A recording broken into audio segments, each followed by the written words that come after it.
Make sure you stick around after our conversation. Composer Janina Norpeth will be joining us for a quick sit down sponsored by Harris Theater about the U.S. premiere of Scott Joplin's Treemonisha. Today on CityCast Chicago, Senator Dick Durbin won't seek re-election. Changes are coming to your library card this week, and we're hearing from the newest CityCast Chicago neighbors. It's Tuesday, April 29th. I'm Jacoby Cochran, and this is what Chicago's talking about.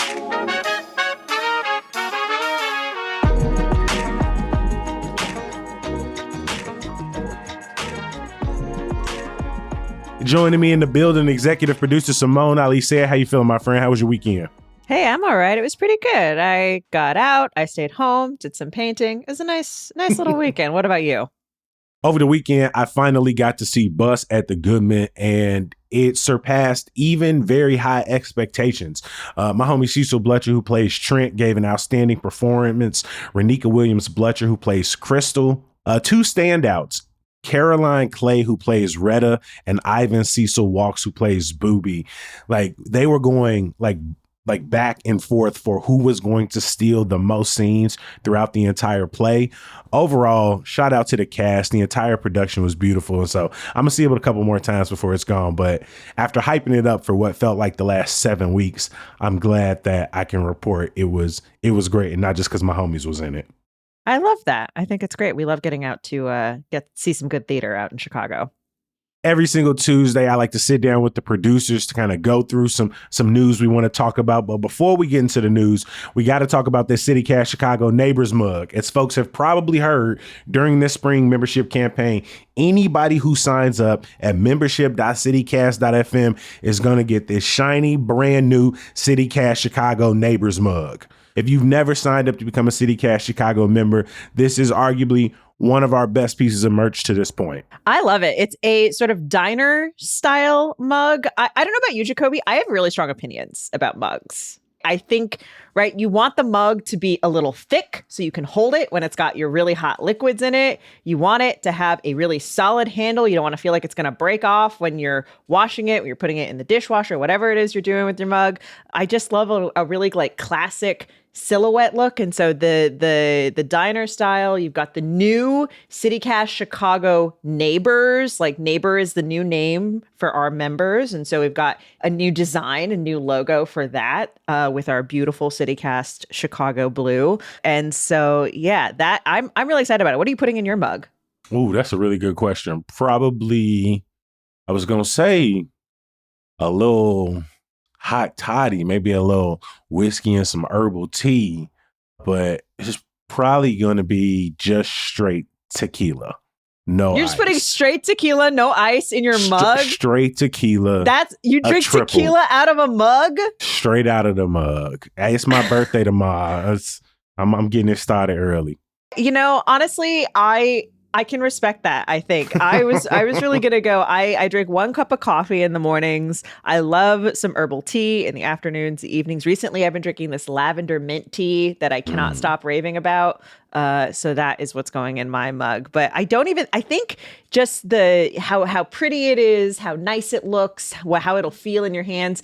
That's not even the biggest reason to get the mug. The reason listeners should get it by becoming a member is because this mug tells everyone who sees it that you support local journalism in Chicago. The mug means you are tuned into the conversations that matter in this city, the ones that make it feel like home. And just for $10 a month, you help make those conversations happen. So you should have a little something to show it off. Mm-hmm. And again, whether you got the mug or the tote bag, it's one of the easiest visual symbols that say, hey, we rocking with the best damn podcast in the city of Chicago. And this is your last week, right? This is our last week of our spring membership campaign. You can sign up whenever you want, but this is the last week you can sign up at membership.citycast.fm, become a CityCast Chicago neighbor, and get the mug on top of all of them other bennies. Simone, what's that link again? It's membership.citycast.fm. Sometimes I mumble it all together, but membership.citycast.fm. One big piece of news we did not get to at the end of last week Illinois' long-term Senator Dick Durbin announced last week he is not seeking re-election in 2026 after more than 4 decades in Congress. His time as a U.S. congressperson goes back to 82. He's been a senator since 96. 96, that's pretty much all but 5 years of my life. This is a name that I have been familiar with as early as I can remember, someone I have seen outside at rallies and local events. But I won't say that this was the most shocking news with the senator announcing he would not seek re-election. No, not the most shocking. Durbin is 80 years old. So one of these senior Democrats in the Senate, in Congress, where this debate is happening, in seats across the country right now about the Democratic leadership and seniority and age and, should we be making way and that kind of thing. I think it's really interesting. As you said, Durbin, absolutely a household name in Illinois, in Chicago and Illinois, right? This is somebody who has been representing the state in DC for so many decades and has, I think most recently, people know him as somebody who has been relatively aggressive in confronting President Donald Trump during both terms, and somebody who has kind of come out. I think the other thing that, of course, will be interesting about the fact that Durbin is stepping down is that means we've got who knows how many Democrats are potentially going to run for this seat. We already know Illinois Lieutenant Governor Juliana Stratton has come out. It was like the day after announcement, came out and said, I'm going to run for this seat. Governor J.B. Pritzker, of course, came out and endorsed her along with our other senator, Tammy Duckworth. So really strong kind of out the gate there, but plenty of other folks who are names that are being floated potentially running for this seat. One thing I will say about Senator Dick Durbin as it relates to this growing push to see more aggressiveness, more pushback against the Trump administration. He got a lot of flack recently for voting for the Republican-led package that would keep the federal government from shutting down. And some people was like, we understand, no one wants the government to shut down, but ultimately you and other leaders people feel like y'all are not standing y'all ground with the leverage that you do have over your congressional colleagues. And I can imagine, going into another term, having always been seen as the downstate Democrat in Illinois, right? I imagine during these last couple Trump terms, it has been increasingly divisive inside of the Durbin camp on how aggressive to be against the Trump administration when for so long he has represented downstate and central Illinois, which, as we know, based on voting records, have voted more largely in favor of the Trump administration than we see in the Chicagoland area. Although, of course, less of a concern when you're running as a senator because that is a statewide election, right?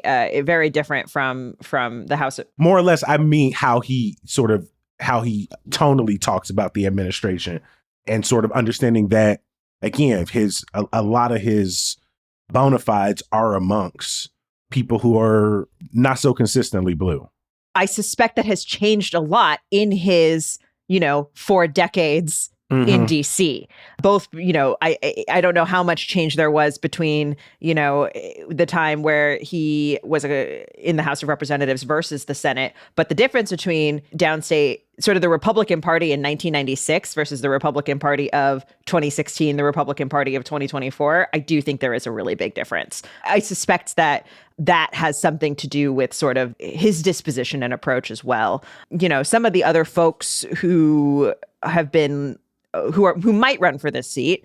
Nobody, I don't think there's anybody who has come out and officially said they're running yet. U.S. Representative Raja Krishnamurti in the 8th Congressional District on sort of northwest suburbs, who has a very large campaign war chest, some $19 million ready to spend. Interestingly enough, as you mentioned earlier, he does not have the endorsement of the former 8th Congressional District Congressperson, now Senator Tammy Duckworth. And so I wonder, when I look at Krishnamurthy in the 8th, Lauren Underwood in the 14th, Robin Kelly in the 2nd, they would be facing a big risk here, because if they go all in on the Senate race, they'd be effectively giving up their congressional seat. And again, to take on a lieutenant governor who now has the endorsement of the seating senator and the governor, I wonder how much risk they are willing to take for this seat, as I imagine Illinois Democrats try to quickly consolidate around this position that could become a very expensive fight in the long run. You're still going to have your Republican candidates. I imagine Darren LaHood, who is also a downstate Republican congressperson, may throw his name in the hat for this race. I think you're right to point out some of the risk that those Democratic representatives face, not just, individually losing their seats, but these are, suburban districts. Those suburbs are hard fought for Democrats, of course. And so I have to agree. Democrats have got to be thinking, God, I hate this sentence. Democrats have got to be thinking strategically kind of about how this is going to go. And of course, the Democratic Party in Illinois that's how they operate. It's a pretty, I don't know about how well oiled of a machine it is, but it is, trying to kind of operate with tension. I think Durbin, who says he will not endorse someone at least not soon, is playing into that strategy, because Stratton, while she's held the lieutenant governor spot for the last 2 terms, people will try to mark her as a Chicagoan, right? As sort of a big Chicago Democrat. She was born in the Peel Hill neighborhood where my mom lives now. She went to Kenwood, University of Illinois at Champaign, got her law degree at DePaul, worked as a lawyer in the Chicagoland area in Cook County. And so I think she will go out of her way to position herself as someone who, alongside Governor J.B. Pritzker, has worked for all of Illinois, and that's where her bona fides are. But I do think some of her challengers, including some of these suburban challengers, Krishnamurthy, he's from Peoria. Right. Robin Kelly got her degree at Bradley University in Peoria. So they'll try to push up that they are, they may represent the Chicagoland area or the Chicagoland suburbs, but they also have roots in downstate and central Illinois. And so I think that'll become a big part of the narrative, because Illinois largely has this sort of upstate, downstate senator vibe. And with Tammy being our quote unquote upstate senator, I wonder if the way this race will be pitched is Chicago is going to take a stranglehold over Illinois Senate seats. And I'm sure we will see an ad or two. I don't mind that, but we know how that can play out. One other name, of course, that's being floated, mostly because I feel like they're floating his name for every office. Anywhere. I was just going to say that. Chicago Mayor Rahm Emanuel, just someone who obviously has strong Democratic ties since, returning returning as ambassador under the previous administration. It's just everybody and their mothers talking about what Rahm's going to do next. And I'm sure when he decides, we will find out. In other national, local political news, we also saw some reporting last week that Representative Jan Schakowsky up in the 9th Congressional District is likely to announce her retirement next week. Politico out with a report that she's likely to announce on May 5th. Schakowsky, for her part, kind of walked a line and said that she was going to say something on May 5th, but that she's not saying yet that she's going to retire, that she's not going to seek re-election. Interesting timing if she announced on the 5th, because just last week, we sat down with the 26-year-old challenger who is new to the state in the district, Kat Abu-Ghazali.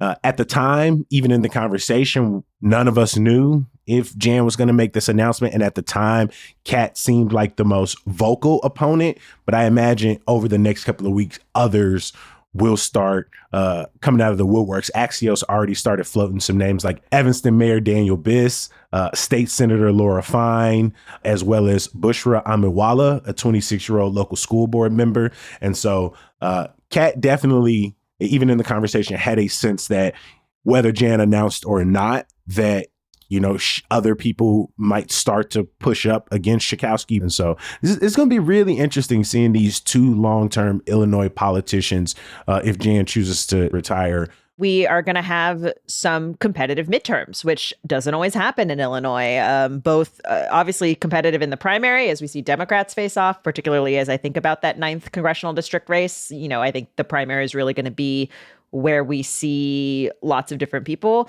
But that Senate race, that's going to be competitive two ways over, I think, on some level. We'll have to see who the Republicans put up. That's a statewide race, which means the Republicans have a shot.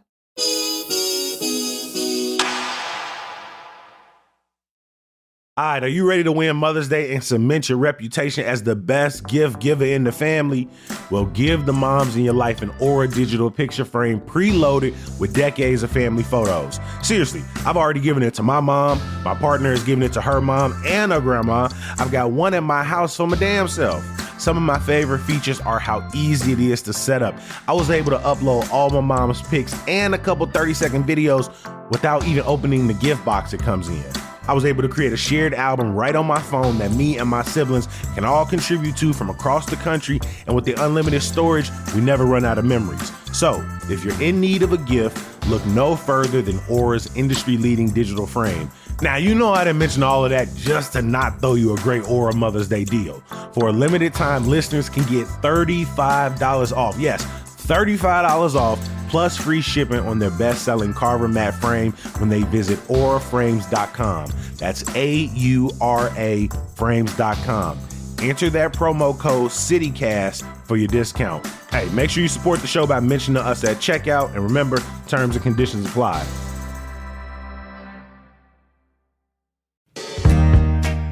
Hey CityCast, something I appreciate about the Cozy Earth Mother's Day sale is that they know motherhood looks different on everyone. So whether you're raising kids, dogs, or cane, all moms work hard and they deserve comfort. So let me tell you about these Cozy Earth sheets. They feel like cool water, in a sort of, is this the Ritz-Carlton or my own bedroom kind of way. The pajamas are what I imagine celebrity moms sleep in, buttery soft.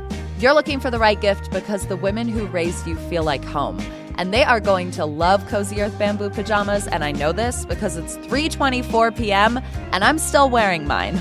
To celebrate moms everywhere, Cozy Earth is supporting your favorite local podcast and giving our listeners a special promo, 45% off site-wide. This is a luxury brand, and that is a mind-blowing deal. Use Cozy Chicago to take advantage of 45% off at CozyEarth.com. Before we get into the next story, I want to remind listeners again that this is our last week of our spring membership campaign. Just a few days left for you to get that CityCast Chicago Neighbors mug we've been bragging about, along with all the other great perks and benefits that come along with supporting the podcast and the Hey Chicago newsletter. You can do that at membership.citycast.fm. One of my favorite things to talk about and promote on CityCast Chicago, you can tell in our events calendar, is the Chicago Public Library. We have done full episodes talking with Chicago librarians about all of the resources besides books that you can check out, that you can enjoy. And Simone, it looks like some changes we should be taking note of are coming to the library card system very soon. The library announced a couple of big things. I think the biggest one is that they are eliminating e-cards. So e-cards were essentially digital-only library cards that you could use to access the digital services that the library offers, most notably get access to ebooks and things like that, right? And the reason behind it, so during the pandemic, they had expanded access to some of these digital services, obviously because folks were not going into places, right? Mm-hmm. But they're scaling that back now in part because so many people who are not in Chicago are using the services. People who don't actually live here, who are able to sign up. And this actually causes a problem where you have really long waits for books. It's also a cost thing. I didn't realize this. I was kind of reading into some of the stories here, but it's wild because it actually costs more for libraries to provide ebooks in many ways because unlike a physical, in the regular library, right? They purchase the book, they acquire the book, and then the book exists forever, right? They only have to buy it one time. But with the ebook, the costs are ongoing. They have to keep purchasing it over the course of time in order to keep offering it, especially if they want multiple copies and multiple people, which is shocking because I think from the user end, you think, okay, you have this thing now that I can access it digitally. Surely it's just like, how on earth is this even more limiting? But it is. And so I think that's the big one that folks will see. Instead of the e-cards, they're sort of changing the way library cards work. Your library card, you will get like a full access library card residence, and you have to go in to get it. Jacoby has one. Ooh, it's got like the cute owl on it. I love it. I just went and got a brand new one. I'm going to be real. I didn't realize that you needed to go in with like a piece of ID, has your updated address. Like if your address isn't updated, you need like a voter registration card or a bank statement or something that has your address on it. I took my state ID. It has my old address. So I was able to just like pull up on my phone something that had my current one. Again, I didn't realize that you needed that. I thought it was a much simpler process, but that is remaining the same. Like yes. To get a full service library card, you still have to come in with ID, proof of current address. And if not, they will start issuing temporary library cards. Yeah, and these temporary access cards are good for 90 days. In addition to getting rid of the e-card, moving to the full access card, there's also just going to be generally for everybody limits on digital borrowing. There are a couple different programs here, but basically you can only do 10 overdrive checkouts, 5 overdrive holds, 5 Hoopla checkouts. If you use those programs, you know what they are, but basically they are the various ways you can get books and other digital services from the library. The biggest drop is the overdrive holds. You could previously hold 12. Now the max is 5. You can previously for the overdrive checkouts was 15 and 8 for Hoopla. So the biggest one is for the holds, which they have pointed out in their press release was one of their biggest cues, which with the number of holds that people had on their digital library cards. Anytime you see any kind of headline that indicates any kind of limitation on a library service, I feel like my alarm bells go off, because libraries are like, this is like the one place where you can go, you can get services, things are free. It's where you can learn, but also access, all kinds of events and all kinds of resources. It is, one of the few things that exist in our world where, you can find really high quality stuff for no money. Right. Only the money that we have paid in taxes to pay for this resource.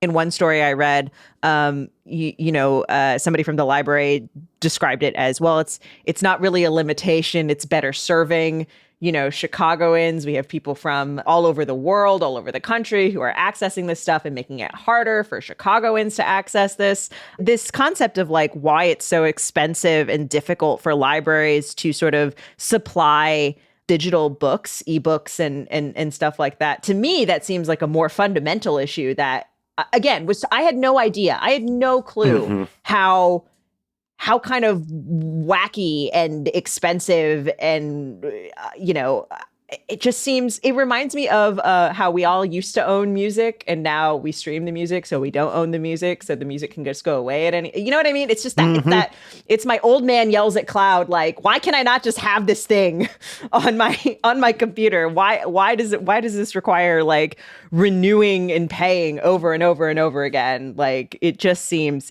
backwards. And so I kind of understand where they're coming from, but it is just a little disappointing, I think.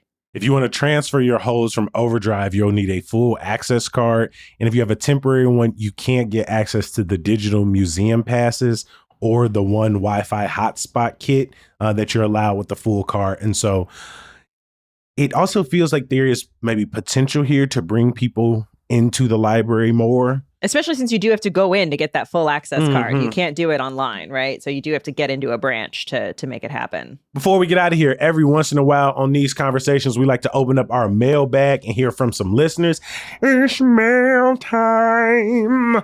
And since we're in the middle of our spring membership campaign, we've been getting these really beautiful messages from new neighbors about why they joined. Simone, can you remind us again, how can they join so that they can send us these amazing compliments that are brightening up our days? Yeah, it's at membership.citycast.fm. I don't think anyone's heard this link before, Jacoby. I don't know.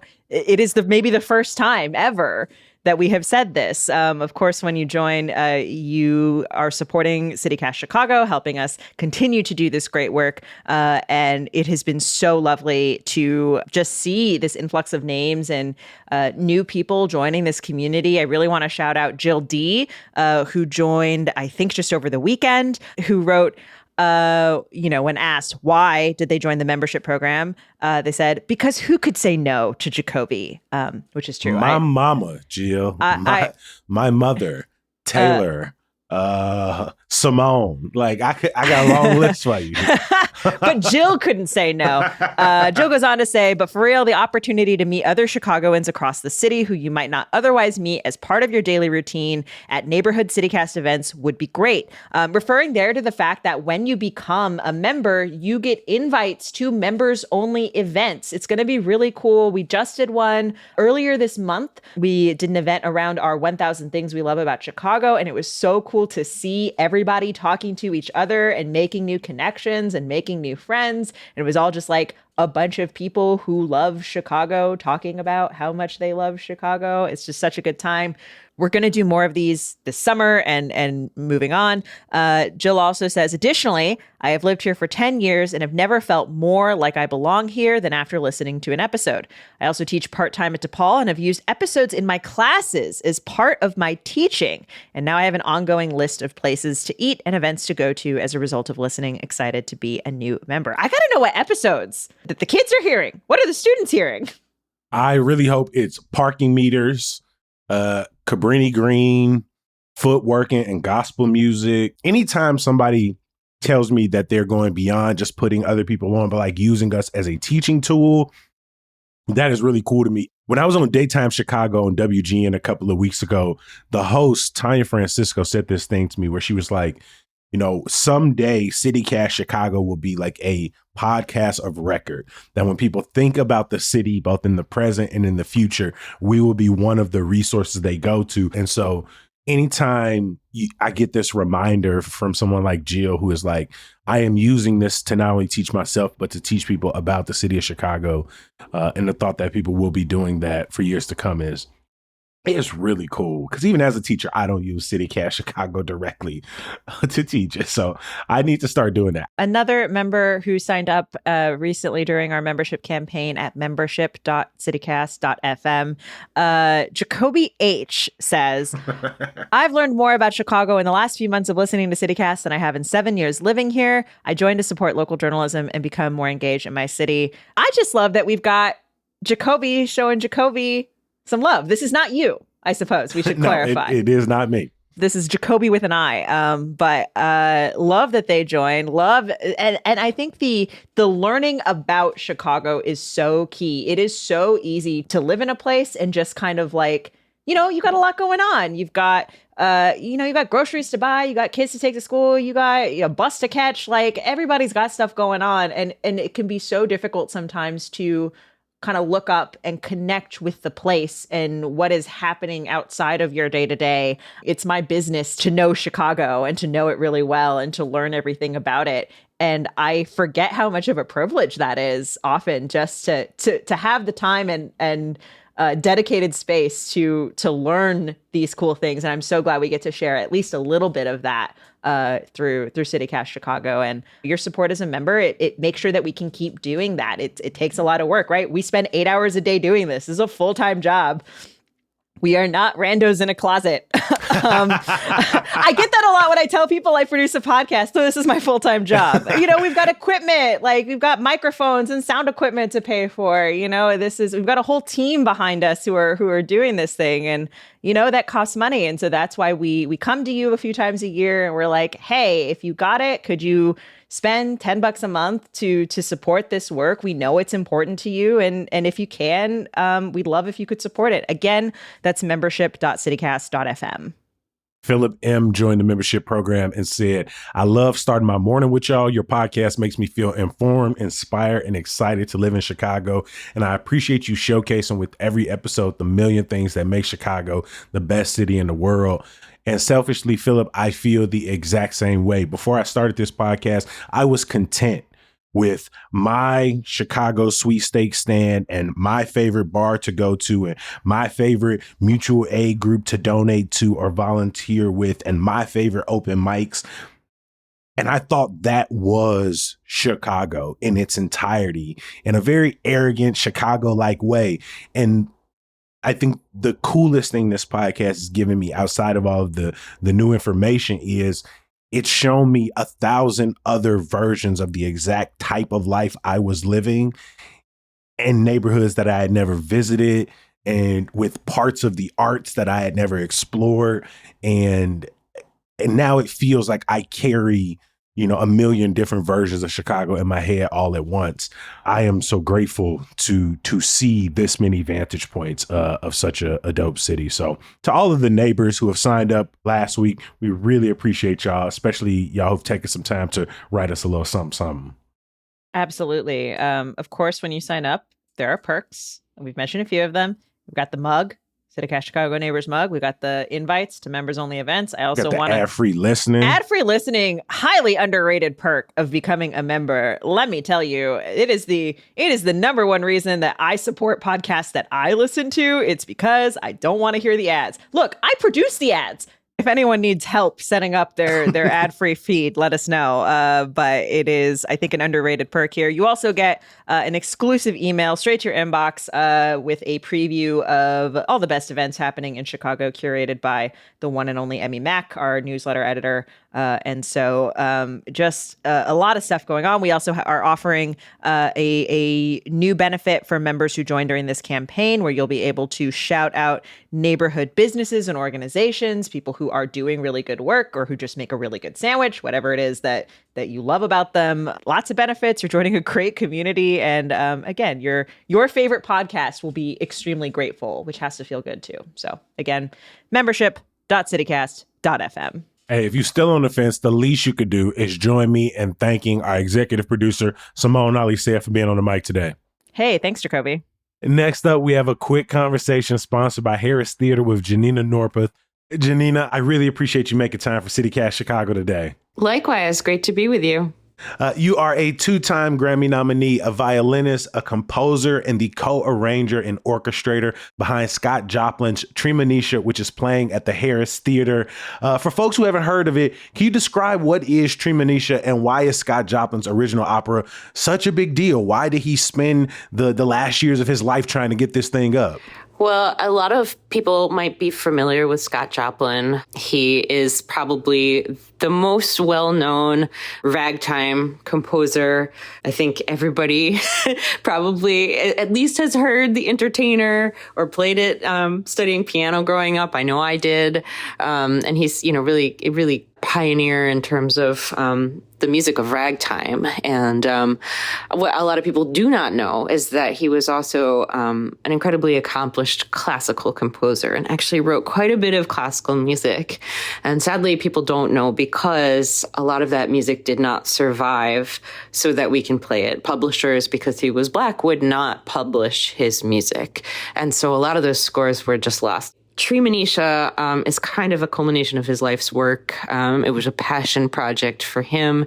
We have that music because he used his life savings to register the piano vocal score with the Library of Congress. So unfortunately, the orchestral score did not survive. We don't have that, but we do have a piano vocal score, and hence there have been several people over the years who have done their own orchestrations of it. And this is a brand new orchestration by myself and Jesse Montgomery, commissioned by Volcano and Toronto, and this is going to be the American premiere. It's a little bit of a unique twist on Treemonisha, not just because we've got a brand new score, but also we have a brand new libretto that sort of honoring the old storyline, but also bringing it into the future for a more 20th century audience. Mm-hmm. As you mentioned, this new version blends Joplin's music with a fresh story and orchestration alongside this powerhouse team, Leah Simone Bowen, Cheryl Davis, Jesse Montgomery, and yourself. I mean, what was it like reimagining his work for today's audience, knowing that urgency for him in his time, you know, being one of the people who helped sort of bring this to light for so many of us? It's a lot of responsibility, you know, you're taking somebody else's work and their art in your hands and, you know, making any changes to that, you know, you don't take that lightly. But I do think everything that we've done really honors Scott Joplin and honors the work in a different way than any other. It's actually like kind of a renaissance of Scott Joplin. When we premiered this in Toronto 2 years ago, I think there were like 3 other versions that were happening at the same time around the globe, which is kind of cool how his music speaks to so many people. But this has actually been in the works for over a decade now. And the world has changed a lot since then, I think, you know, and how we're thinking and revisiting history or not revisiting history. And the original opera really delves into self-truth and education. I think, you know, at that time, Joplin's message was really, you know, to empower yourself, you had to educate yourself. And so we are really honoring that in a context now, not just education and educate yourself through the church, but also delve into your own history, be prideful of your own history, and looking at everything to educate yourself is sort of the message of this opera. You know, we talked a little bit about the time in which this is setting in those late 1880s after, you know, 400 years of chattel slavery. At this time, it's mutating in our society. We've just, you know, come out of a failed Reconstruction era. Like, how do you capture that moment, that significance and that history? How does that come through in the music?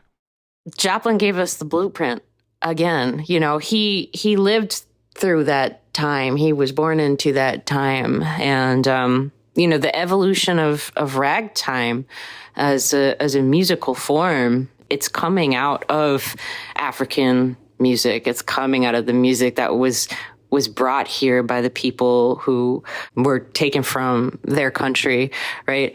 So, but what's interesting, I think, about Joplin, too, is he was clearly studying classical forms and classical opera. You know, you hear the influences of the classical composers, but he was doing his own authentic, unique integration of all of these different sounds. So if you think of it like a coloring book, you know, and you're given like a black and white outline of something, what we're doing as the orchestrators is we're just taking a paintbrush and adding all the color to it, you know, and making it more vibrant. Again, I want to give a huge thank you to the co-arranger and orchestrator, Janina Norpeth. Thank you for making time for CityCast Chicago. Of course. Thank you so much for having me. To everybody listening, don't miss the U.S. premiere of Scott Joplin's Treemonisha, one of the New York Times best classical musical performances of 2023 at the Harris Theater. It's coming May 2nd through the 4th. Tickets are available at harristheaterchicago.org.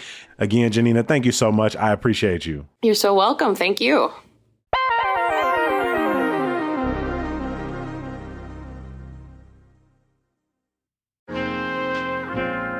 Hey Chicago, it's Jacoby, and I just want to invite you to become a CityCast Chicago neighbor. Now, you may have heard us talk about our membership program before. We've given it a new name, Neighbors.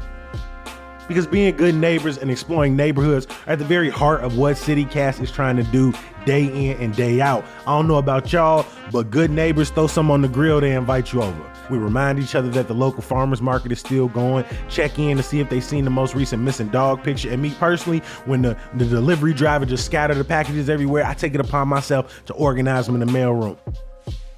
Better neighbors make a better Chicago. And that's what CityCast has been trying to do for the last 4 years and 1,000+ episodes. When you support this podcast and newsletter, you allow us to bring you these conversations every single day. And all we're trying to do is help make this amazing, complex city a better place for you to live in. For just $10 a month, you'll get the satisfaction of supporting our work and benefits that will help the city come alive for you. As a CityCast Chicago neighbor, you're going to get insider access to member-only events, volunteer meetups, ad-free listening, a weekly roundup of the best things to do in the city, and even the chance to shout out your favorite organization or business right here on the show. Plus, when you become a neighbor this week, we gonna send you our exclusive CityCast Chicago neighbor welcome mug as a thank you gift. Yes, we didn't drop tote bags, now we got the mugs. We coming up in this world, y'all. So let's continue to define what it means to be a good neighbor in Chicago together. Head to membership.citycast.fm to become a CityCast Chicago neighbor today. I've got even more new CityCast Chicago neighbors to thank. We've got Megan M., Hallie K., Robert S., Xander B., Ryan F., Nicole K., Alana R.D., Lynette T., Maya T., Chris M., Peter M., Kristen D. I want to thank every single person who have signed up to become a CityCast Chicago neighbor. Your support means everything to us. And if you haven't yet, please go ahead to membership.citycast.fm. We just need 12 people to sign up today to support CityCast Chicago so we can reach our goals. So please join this fantastic group of people right now. I'm going to drop a link for you in the show notes. We've said it about 1,000 times today. I know your head is going to explode if I say membership.citycast.fm one more time, right? Nah, you could deal with it one more time. Membership.citycast.fm. Y'all know we love a good jam session, and I've got two for you tonight. First up, The Portal at the Experimental Station in Woodlawn. They're going to feature live music. They're going to have a food truck, a conversation about community gardening, and more. And then over in Avondale at the Insect Asylum, you can pull up for CatJam. It sounds just like what the title says, CatJam. There's a jam session. They also going to have some cute cats in there. The doors open at 7, and the jam is from 7:30 to 10. You can bring your own instrument, or you can borrow one of theirs. I got links for both of these events in the show notes. As always, we appreciate you for listening, reading, visiting membership.citycast.fm and signing up now to get yourself a mug and all of the perks and bennies. And of course, being back here bright and early tomorrow. We'll talk to you then. Peace.